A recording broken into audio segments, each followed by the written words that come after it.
Hello, leader. It's Shannon with Team KLC, here to welcome you to another fabulous episode of the Fierce Factor podcast. This week, we're bringing you a bonus replay of one of our most loved episodes, packed with the kind of bold insight, unapologetic truth, and business wisdom our listeners can't get enough of. We're all about empowering women to lead with intention, build life-first businesses, and define success on their own terms. And this episode is no exception. Whether it's your first time hearing it or the reminder you didn't know you needed, we're excited to reshare this powerful conversation from the archives. Without further ado, enjoy this bonus replay episode of the Fierce Factor podcast. Hi there, welcome to the Fierce Factor podcast. I'm your host, Kaylee Lindholm. And I think it's time for us women to shift the conversation in business and step into our feminine leadership to do the most iconic work the aesthetic industry has ever seen. Each week, I'll be bringing a powerful dose of strategy, sarcasm, solutions, and sass that will rev up your creativity and ignite your brilliance as you link arms with me along our shared path of personal and professional growth in 20 minutes or less.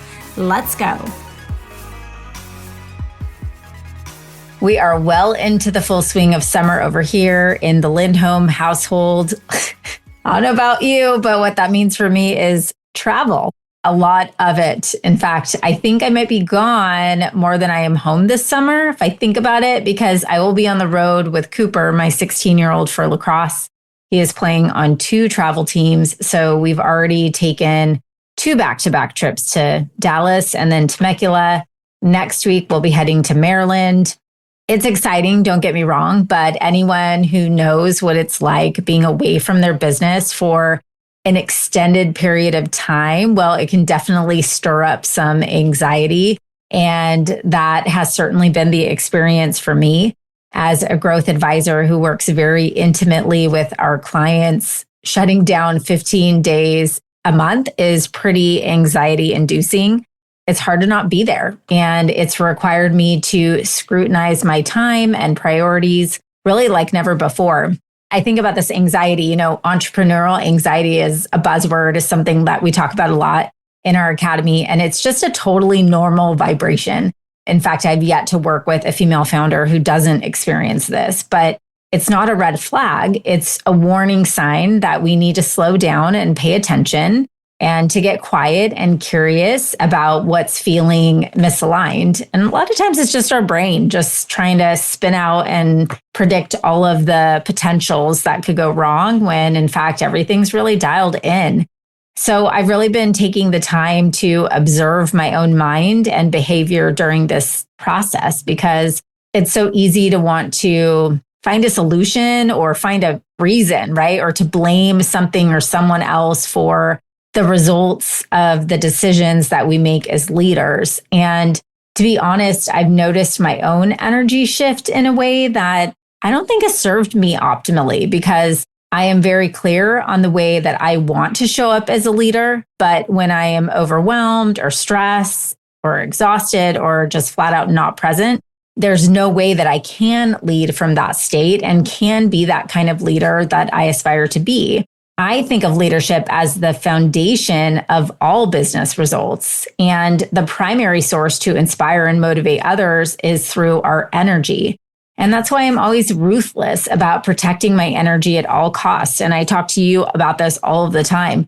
And I'm not talking about just physical energy, like I just ran a marathon and I need to take a nap, but I'm talking about our energetic vibration, like simply asking ourselves, do I feel inspired and empowered when I am doing this thing or with this person or engaging in this activity? Or do I feel drained? I was in fact chatting with my personal trainer a couple weeks ago, and he was telling me that if he completely stepped out of training clients, he'd only miss about 10 to 12 of the 50 or 60 people he currently trains. And I laughed. I was like, which side am I on? I wonder. I thought it was so honest of him to admit this because I think if we all looked at our calendar, there's about 10 to 20% of what we do each week that we'd actually fight to keep on our schedule. So think about it. I literally looked at my calendar that week when we had that conversation and I went in and I highlighted everything that felt energetically fueling for me. So I kind of just gently went through the calendar. I was like, okay, when I see this, how does that make me? I don't know, what's the energy? Like, am I like green light, leaning in, like, wow, I'm excited and energized for that? And it's kind of mind blowing how much time we do spend on tasks that we tell ourselves we need to do because no one else can do them. At least this was the experience for me. I was like, no one else can do that. I have to do that. Or maybe we're working with clients who are emotionally exhausting, or we're putting up with team members who just irritate us, but we can't quite put our finger on why that is. When the truth is, everything's teachable and changeable for that matter. So I kind of think to myself, look, every time I say to myself, no one can do it like me, I remind myself that we humans, we had to learn to walk, for goodness sake. Everything is teachable and learnable. And regardless of the business task, we didn't always know how to do it ourselves. We had to learn how. So if we're honest, we're either just too impatient or we just don't trust the person on the other end enough to pour our time into teaching them how to take over that responsibility. And honestly, there's just all of that chatter in our heads when I think about that, the things that we say to ourselves. And sometimes you have to sit and listen. I appreciate it. I think that when we pay attention to what's going on in our mind, we learn a lot about ourselves, but sometimes I just want to shut it down. I told Cooper recently that I wanted to take a vacation away from my brain, like leave my brain at home. I don't know, maybe you can relate. But I was thinking about, did you ever see that movie, Liar, Liar? So Jim Carrey, he isn't able to tell a lie. He's thinking truth inside of his head and he can't help but like blurt it out of his mouth. So imagine walking by someone thinking, what in the world is she wearing?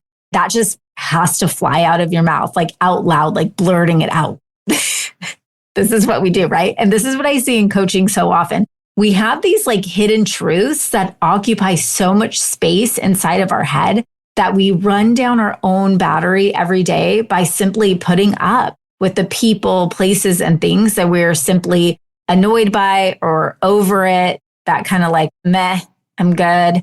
And it's happening. And our brain is on overdrive. I just think someone needs to come out and normalize this. Here's the thing, we all do it. And so do our employees.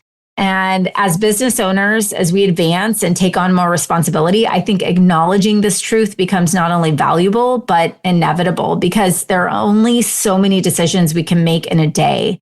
And if we are busy burying ourselves in experiences that deplete us or pull us away from our highest level decision-making energy, we are quite literally draining our bank account.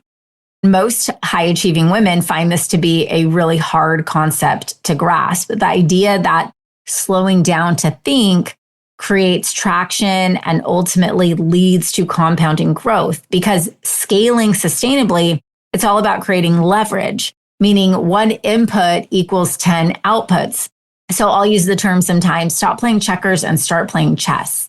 But if you are if I want to get it done right, I just have to do it myself kind of gal, creating leverage through others is going to feel like being unproductive or lazy. And it's certainly not going to bring instant gratification that personally creating that result does. It takes a whole nother level of leadership, shifting your sense of fulfillment from what you are capable of as a provider to what kind of impact you can create as a name brand through others.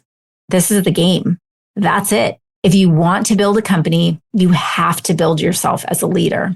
And it's a practice. There is no 10-step formula or certification. Sorry, ladies.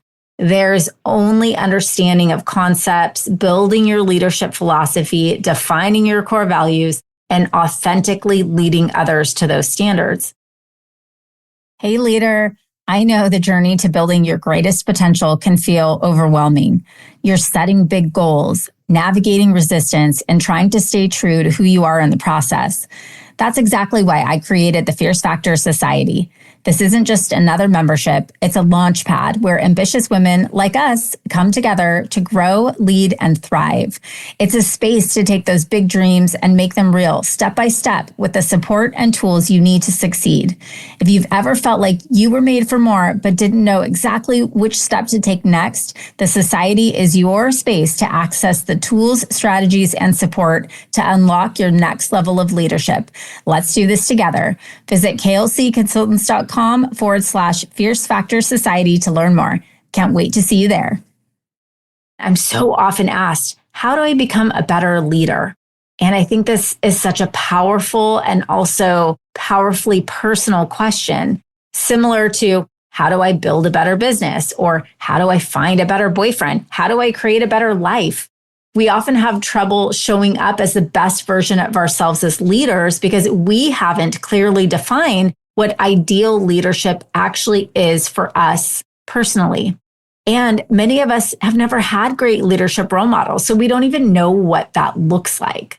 If you're looking to become a better leader, you might ask yourself, what kind of leader would make me want to follow them?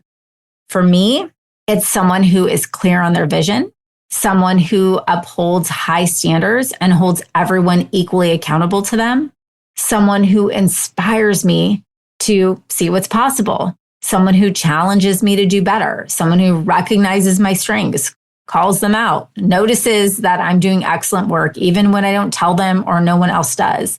A great leader is honest and vulnerable when things aren't perfect, is confident enough to share a moment of weakness, and also to present the path to overcome that challenge.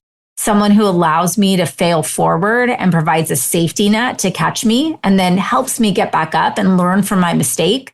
Someone who shows up with a smile, has high energy most of the time. Someone who has infectious charisma, is witty, laughs a lot, and doesn't take life too seriously. I want to work my ass off for someone who is equally invested in developing me. So if I want to become a better leader, I've got my scorecard right here. So I'll ask myself, am I clear on my vision? Do I set and communicate the highest standards and hold everyone accountable to them? Do I inspire others to see what's possible for them? And I can continue down the list. Maybe I'll rank myself on a scale of 1 to 10 and make a goal each month to improve in one area. I'll work with my coach. I'll read books. I'll try some new things with my team members. It's not really that complicated. It just takes intentionality. Now, here's where people get it twisted. We often expect others around us to be just like us. But the reality is, if they were, then they'd own their own company and be building their own team and not have the opportunity to build and lead and create what we have with full control over our own destiny. We have to learn to understand what drives others.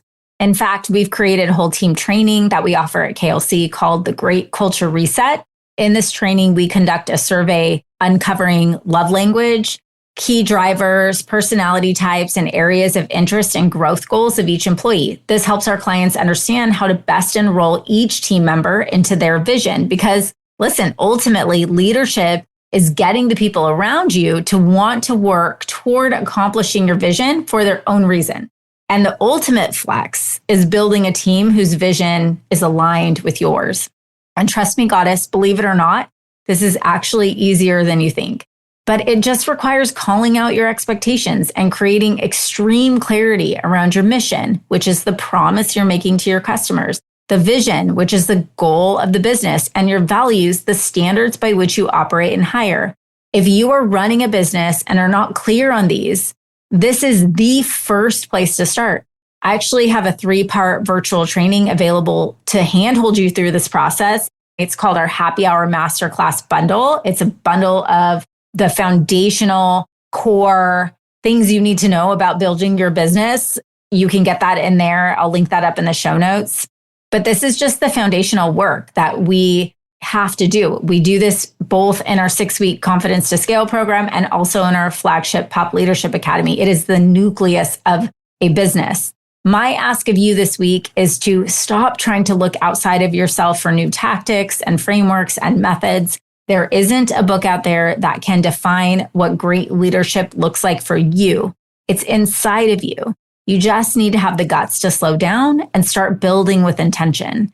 And listen, if you need a coach, get the help. I know I certainly haven't been able to do it alone, but this work is non-negotiable for me in building a company to $10 million annual revenue. This is going to take crystal clear clarity on the standards, the goal, and the results that I expect, and growing each and every day into the kind of leader who is capable of holding that kind of success without sacrificing my own personal definition of wealth, health, impact, and freedom. And that's the beauty of building a life first business. So if you're looking to become a better leader, start by becoming better at the things that you define as great leadership. And I'll bet you start to find yourself experiencing different kind of results in your business and life and out of the people around you. Listen, leader, if you're vibing with me here, hang tight because I have a brand new resource for you. You are a successful, confident, powerful woman who just isn't into being average. No, you have a calling. And part of that calling is requiring you to level up. And I know that if you're working across the next $1 million milestone in your business, you need to be in the right circles. And perhaps that's why you found us. I'd love to invite you to join The Blueprint, a weekly resource for inspired, provocative thinkers who are taking this conversation to the next level. Get access to free business tools, podcast supplements, guideposts, and direct communication with me and my expert team. And of course, a masterfully curated circle of women making big moves and disrupting the status quo in aesthetics and wellness. You can link directly through the show notes or head to klcconsultants.com/blueprint. It's time to elevate. See you there, goddess.